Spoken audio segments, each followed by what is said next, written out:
happened to her? So she eventually started traveling to Europe. She was dating this CEO of a jean company that I don't want to name, and he was using her and abusing her and bringing her to parties, and she was getting gang raped by a lot of these older men, and she was stuck in Paris.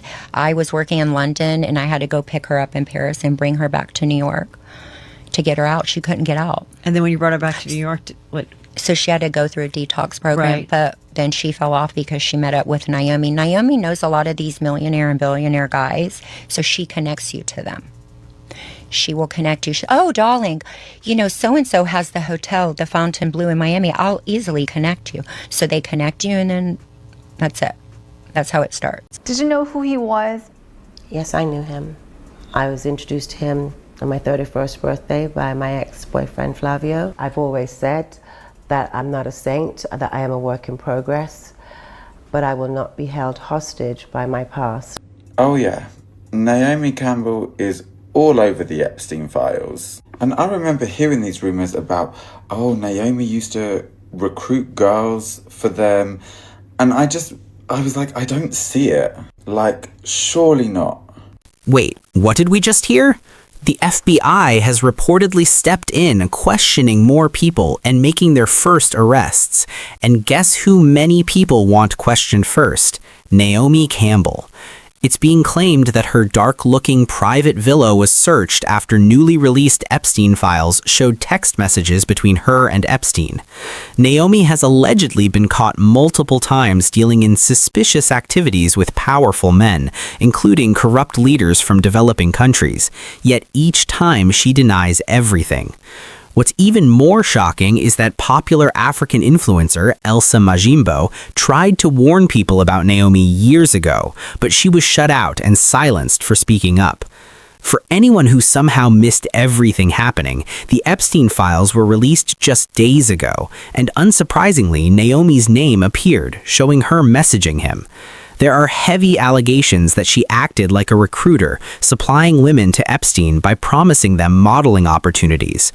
According to documents released by the DOJ, Naomi visited Epstein's island and appeared frequently in flight records for his private jet. One report even claimed she took 5 trips on the Lolita Express between 2001 and 2003. 2 of those flights reportedly started in the U.S. Virgin Islands, where Epstein owned his island known for excess and corruption. Some flights also went to the Sao Paulo area in Brazil. Epstein was also seen at several Victoria's Secret fashion shows, often leaving with Naomi.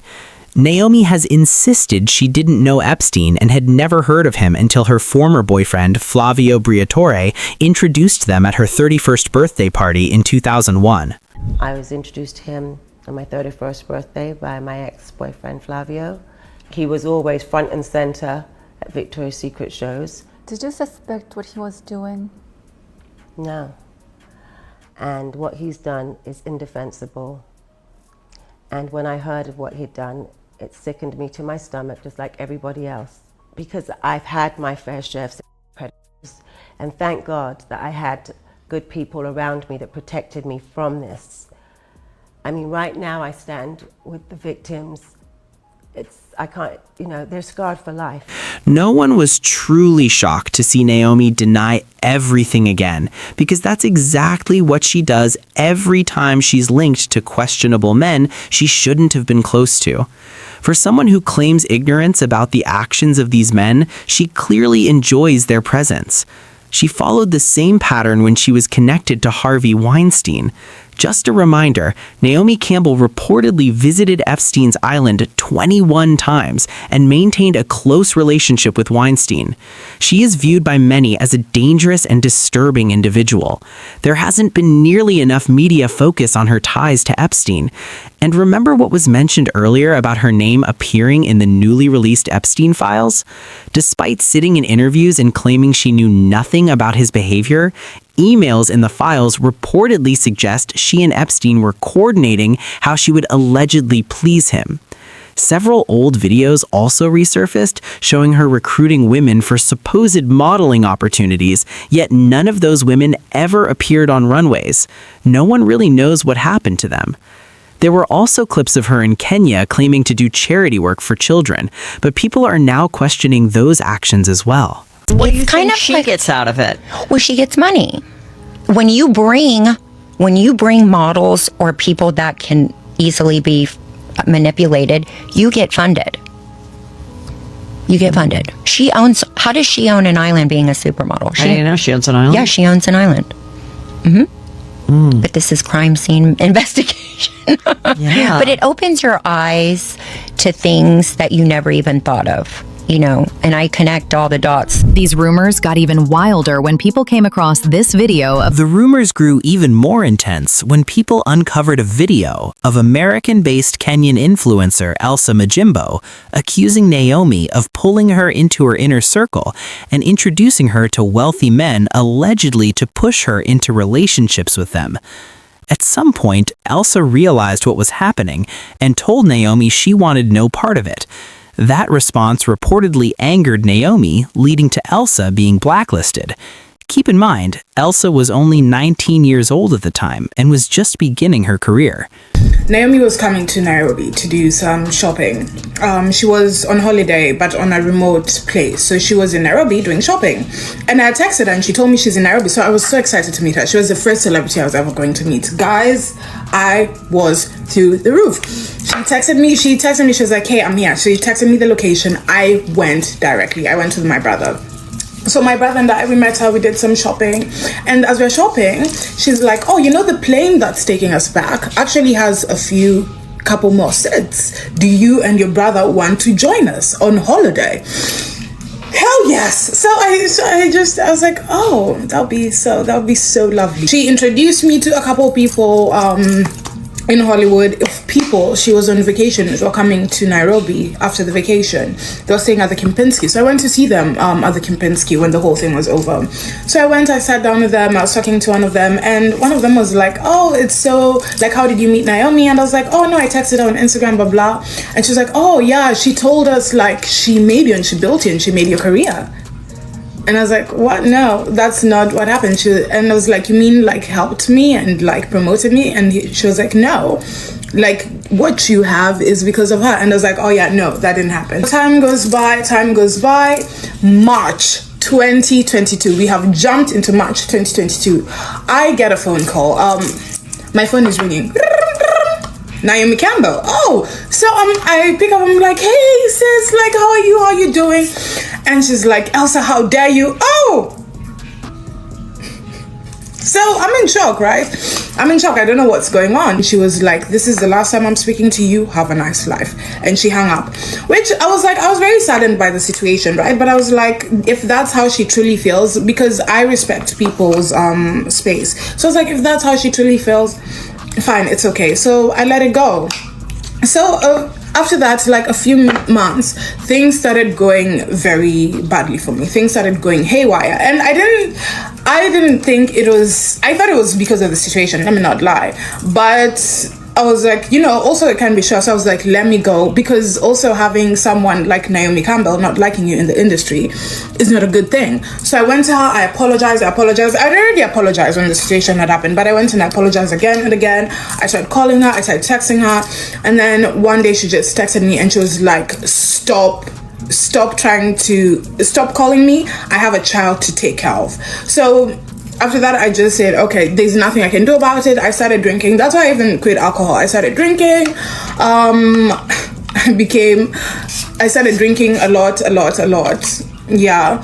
And then, because I wasn't sure why things were going so wrong and I couldn't put my finger on it. And then a few months later, I met Edward Enifel at a party, and Edward Enifel is oh my goodness, he's one of the people I adore the most. So I was like, oh my goodness, that's Edward, I have to go say hi. So I go, I'm like, hey Edward, I'm such a big fan. And he looks at me, he's like, I know you. And then he said something that made me think the situation with Naomi was causing like some of the trials and tribulations I was currently going through. But that's not all, because Naomi has been connected to other controversial figures as well.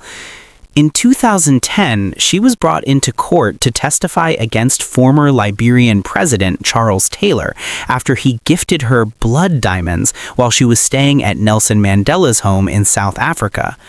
For those unaware, Charles Taylor was arrested in 2006 and accused of supplying weapons to Sierra Leone's Revolutionary United Front during the civil war between 1991 and 2002. He led rebels responsible for brutal attacks on civilians, including cutting off limbs. During this time, he gained access to valuable resources, including diamonds, some of which he allegedly gave to Naomi.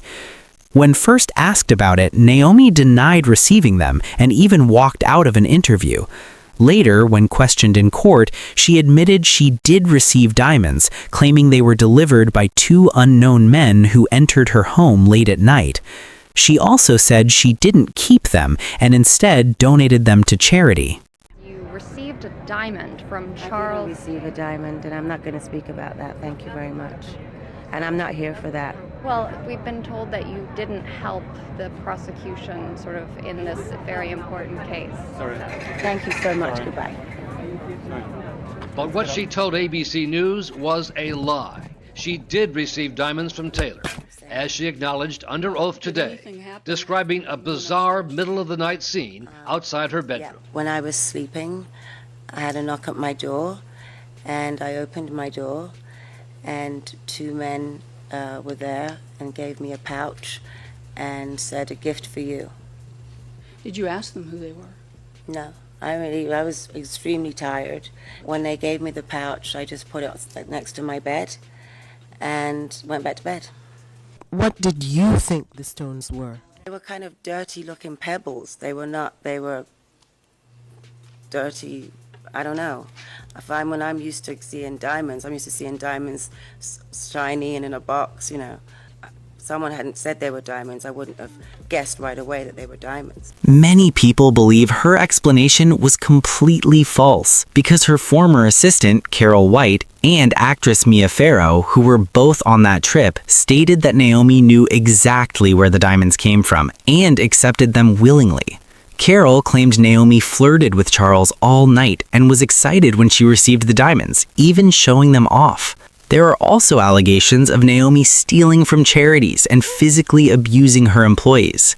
Between 1998 and 2009, she was convicted 11 times for assaulting staff members. In 1998, her assistant Georgina Galanis accused her of grabbing her throat and hitting her with a phone after a delay at a Canadian airport. Court records stated Naomi lunged at her, shook her violently, and left her crying on the couch. Soon after, another assistant was hired and later made similar accusations. That assistant, Vanessa Frisbee, claimed Naomi attacked her during a heated argument. Naomi denied it and countersued her. Many people may not know this, but just over a year ago, Naomi was investigated for allegedly embezzling millions from her charity foundation. The money meant for charitable causes was reportedly spent on luxury items, vacations, private jets, and personal expenses. As shown, Naomi has a long history of questionable behavior. She escaped consequences before, but now public pressure is growing, and many believe she won't avoid serious fallout, possibly even prison. One person said, "I hate how easily Naomi Campbell avoids accountability for the people she associates with. No one seems to care, and it's disturbing." Another wrote, "Naomi Campbell is a trafficker. We've heard these stories for years, and now her name is in the Epstein files. Everyone involved needs to be held responsible." Now, I want to hear from you. What do you think about Naomi being exposed for her alleged links to Epstein? And do you believe this could be the end of her career? Share your thoughts in the comments and don't forget to click here to watch another messy video.